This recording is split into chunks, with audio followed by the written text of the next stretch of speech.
చేయబడ్డాడు యేసయ్య. ముందుగా ఆయన మరణముల గురించి అనేక ప్రవచనాలు చెప్పబడ్డాయి. అలాగే వీళ్ళు ఎత్తబడిన ఇక్కడి సర్పం అని ఉంది. ఇక్కడి సర్పం అనేది ఉంటుంది కదా, ఒక ఇక్కడి సర్పము దేవుడు మోసేని చేయించి ఎత్తమన్నాడు పైకి. ఆ ఎత్తబడిన ఇత్తడి సర్పం ఎవరంటే యేసుప్రభువే కదండి. మోసే అరణ్యమున ఇత్తడి సర్పం ఎలాగే తిట్టాడో మనుష్య కుమారుడు కూడా మ్రాను మీద ఎత్తబడ్డాడని రాయబడి ఉంది.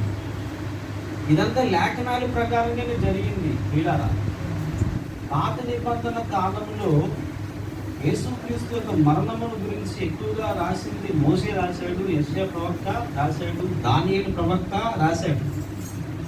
దానియేలు ప్రవక్త అంటాడు అభిషేకుడు నిర్మూలం అవుతాడని చెప్పాడు.